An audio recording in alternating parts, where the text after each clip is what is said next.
जय श्री कृष्ण राधे राधे शुभ सकाल सबाइके केमन आछो तोमरा सबाई आशा करछि भालो आछो सुस्थ आछो आमराও आछि मोटामुटी भालोई अनेक अनेक भालोबासा दिए आरो एकटा नतून भिडियो निये चले आसलाम तोमादेर सामने शुरू थेके शेष पर्यन्त साथे थाकार अनुरोध रइल आशा करी भिडियोटा खूबই भालो लागबे। আর দেখো এখানে কতগুলো গোপাল গোপাল সোনারা একদম ভর্তি হয়ে গেছে। এখানে কিন্তু আমারও গোপু সোনা আছে। সকাল সকাল গোপু সোনা চলে এসেছে মামিদের বাড়িতে। আজকে মামিদের বাড়িতে বৈষ্ণব সেবা। আমার মামি শাশুড়ি মামা শ্বশুর আমাদের বাড়ির পাশেই থাকে।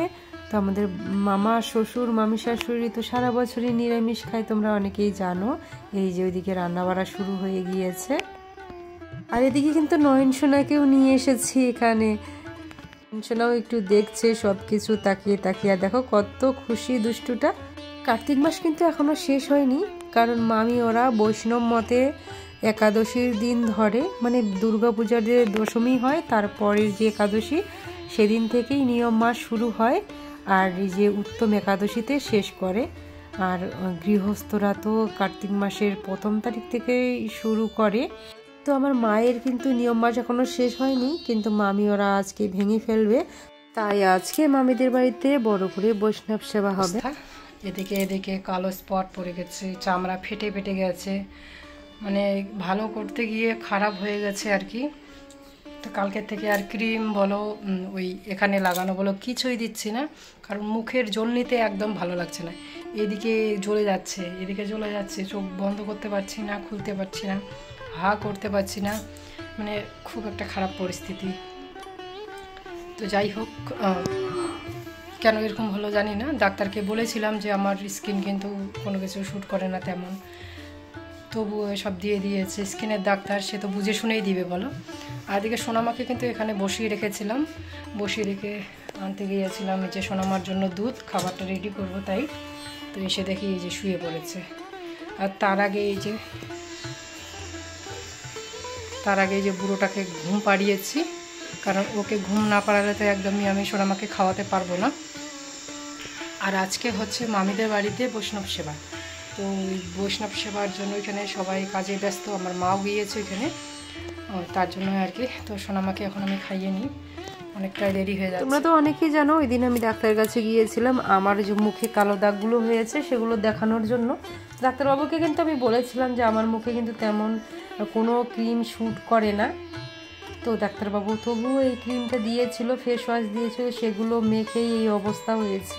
মুখের অবস্থা খুবই খারাপ, এতটাই জ্বালাপোড়া করছিল, কিছুতেই আমি মানে কি বলবো, আর খুবই অস্বস্তি লাগছিল আর কি। তো আমি কিন্তু সেসব লাগানো বন্ধ করে দিয়েছি।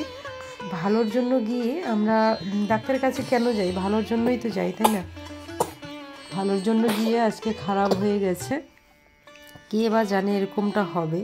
তো এদিকে আমার সোনামাকে কিন্তু উঠিয়ে খাওয়ানো দাওয়ানো সব কিছু করিয়ে নিয়েছি। সবটাই না শেয়ার করতে পারিনি, শরীরটা খুবই খারাপ। তো আমার তো কিছু খাওয়া দাওয়া হয়নি। আর আগের দিনের কতগুলো ভাত রয়েছে জানো তো, প্রায় 1 বাটির মতো। আর আমার না ভাত ফেলতে একদমই ইচ্ছে করে না। তাই আমি কি করলাম, ঘরে তো সবজি রয়েছে, ফুলকপি আলু সিম, তো সেগুলোই কিন্তু দিয়ে একটু ভাজাভাজি করে আবার সেটা দিয়ে ভাতগুলো ভেজে নিলাম।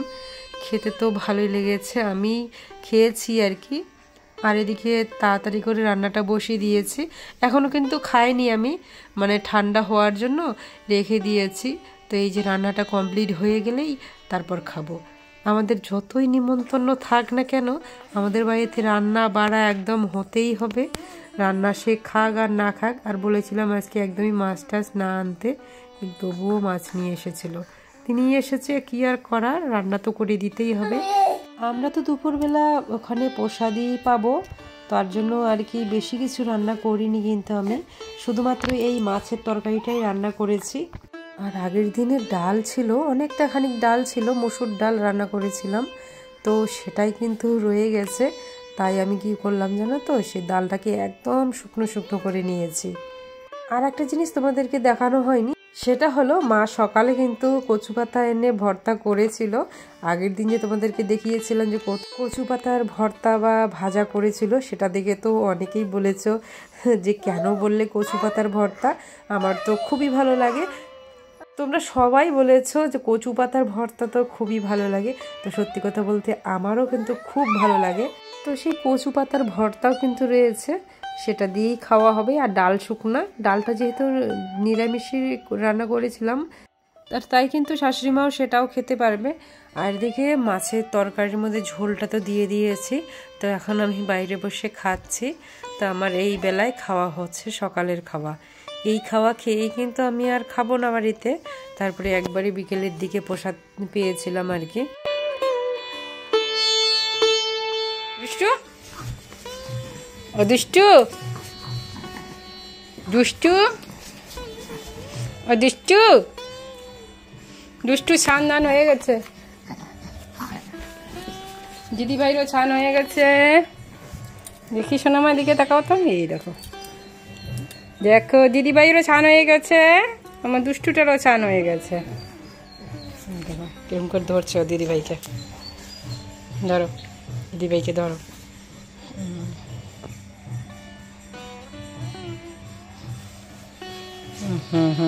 দেখছো দেখছো কাণ্ড দেখেছ, উল্টে গেল। কে হাই দুষ্টু দুষ্টু, এই যে দুষ্টু, কি হলো কি হলো কি হলো?